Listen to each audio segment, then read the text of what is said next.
जय हिंद मित्रों। मेरा ये संदेश शेयर कर दें जिससे कि जिस जमात के लिए है, जिस सेकुलर जमात के लिए है, उन तक ये संदेश पहुंच जाए। कई लोग देश में हिंदू मुस्लिम एकता की बात करते हैं, लेकिन मेरा उनसे सीधा सा सवाल है कि आप इसी देश में रहते हैं। इस देश में कई मुस्लिम बस्तियां हैं, सैकड़ों हजारों, हर शहर, हर गली, हर कस्बे में मुस्लिम बस्तियां हैं।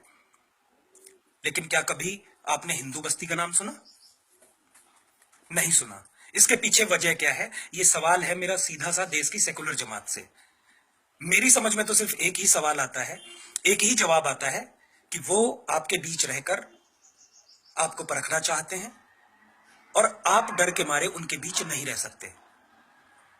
इसे आप प्रेम का नाम देकर के सिर्फ खुद को भ्रमित कर सकते हैं, दूसरों को नहीं। ये प्रेम नहीं, ये डर है। आप मुस्लिम बस्तियों में नहीं रह सकते।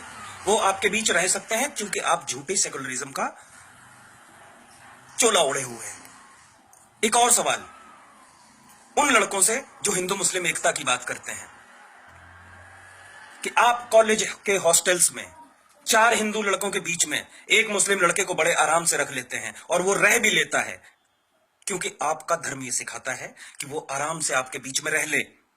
लेकिन मुझे वो रूम चाहिए जिसमें 4 मुस्लिम लड़कों के बीच में एक हिंदू रह रहा हो। आपको नहीं मिलेगा। आप ढूंढते ढूंढते मर जाओगे, लेकिन आपको नहीं मिलेगा। इसकी भी एक वजह है, क्योंकि वो आपके बीच रह सकता है आपकी बातें जानने के लिए, आपको समझने के लिए, लेकिन आप नहीं रह सकते। आपकी फटती है, डर है आपका। अगला सवाल मेरा मुस्लिम लड़कियों से। फेसबुक पे मैंने कई बार देखा है, मैंने जब सवाल किया कि आपकी मित्रता सूची में मुस्लिम है, तो उनका स्पष्ट जवाब होता है कि तो क्या हुआ, सभी धर्म समान हैं। अरे कैसे सभी धर्म समान हैं? अगर रीता की फ्रेंड लिस्ट में, सीता की फ्रेंड लिस्ट में रिहान, अमजद और जुबैर हो सकते हैं, तो मुझे जरा सबाना की फ्रेंड लिस्ट में दीपक, दिनेश और महेश दिखाओ। ये सवाल खुद से करना। ये मुझसे, मैं सिर्फ बोल रहा हूं, आपसे सवाल कर रहा हूं। मेरा कोई उद्देश्य नहीं है आप पर थोपना, लेकिन हां, मेरा उद्देश्य है आपको वास्तविकता के मूल से अवगत कराना। आपका झगड़ा, आपके दोस्त का झगड़ा, आपके बेटे का झगड़ा जब किसी दिनेश, रमेश या महेश से हो जाता है तो आप तुरंत चल देते हैं विरोध करने। लेकिन वही झगड़ा जब जुबैर, अमजद और अहमद से हो जाता है तो आपके मन में एक भय क्यों उत्पन्न हो जाता है? आप जब एक सुनसान गली से गुजर रहे होते हैं और सामने से एक व्यक्ति आ रहा होता है भगवा चोला पहनकर या सामान्य कंडीशन में, तो आपके मन में भय उत्पन्न नहीं होता, डर उत्पन्न नहीं होता। लेकिन क्या हो जाता है तब? जरा अपनी आत्मा से पूछिए, जब आप एक सुनसान गली से गुजर रहे हो और सामने से 4 टोपीदार, जालीदार टोपी वाले दिख जाते हैं। यह सवाल खुद से करना पड़ेगा आपको।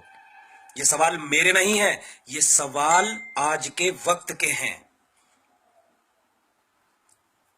आखिर अगर कोई मुसलमान अच्छा है, मुसलमान भाई, तो ढूंढ के लाइए अपने उस भाई को और कहिए कि भैया, ये देश, जब संविधान इस देश में लागू है, इस देश में जब हमारा धर्म, हिंदू धर्म, गीता के से नहीं चलता, तो आप सरिया से क्यों चलाते हैं? लड़कियों और लड़कों, आप पूछिए उनसे कि अगर इस देश में मुझे एक बीवी रखने का अधिकार है, तो मेरे साथ में खड़ा व्यक्ति 4 बीवियां कैसे रख लेता है? कौन से अधिकार से रख लेता है? क्या आपके मन में कभी यह सवाल नहीं उठता? अगर ये उठता है तो आपको स्वयं से पूछना चाहिए कि आप किस देश में जी रहे हैं। एक तरफ आप, मर्दों से मेरा सवाल है कि आपका तलाक हो जाता है तो आपको सालों कोर्ट के चक्कर लगाने पड़ते हैं, लेकिन वहां तो तलाक तलाक तलाक बोल के काम खत्म कर दिया जाता है। कौन से कानून के हिसाब से? ये ऐसे सवाल हैं जिन्हें हर व्यक्ति को दूसरे से पूछना पड़ेगा, एक दूसरे से पूछना पड़ेगा। लड़का हो, लड़की हो, महिला हो, औरत हो, बुढ़ा हो, जवान हो।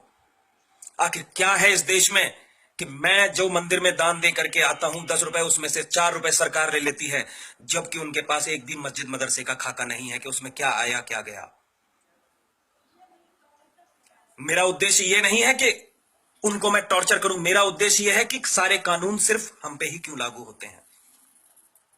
ये सवाल पूछने पड़ेंगे। मैं तो जग गया हूं। मेरा उद्देश्य है ज्यादा से ज्यादा लोगों से ये सवाल पूछें और लोगों को जागरूक करें। बहुत जल्द ही इसको लेकर के सड़कों पर युवाओं का एक आंदोलन आने वाला है, जिसमें आप सभी का मुझे पूरा सहयोग चाहिएगा। मैं मांगूंगा, आपसे हाथ फैला के मांगूंगा, आपको बातें समझा के मांगूंगा, आपसे निवेदन करके मांगूंगा, आपसे जानकारी दे करके मांगूंगा। लेकिन मित्रों, मुद्दा यहाँ पे धर्म का नहीं, मुद्दा है कि आखिर हमें बेवजह क्यों दबाया जाता है। फिर आऊंगा इन्हीं सवालों के साथ। आज के लिए जय हिंद, जय हिंद, जय हिंद।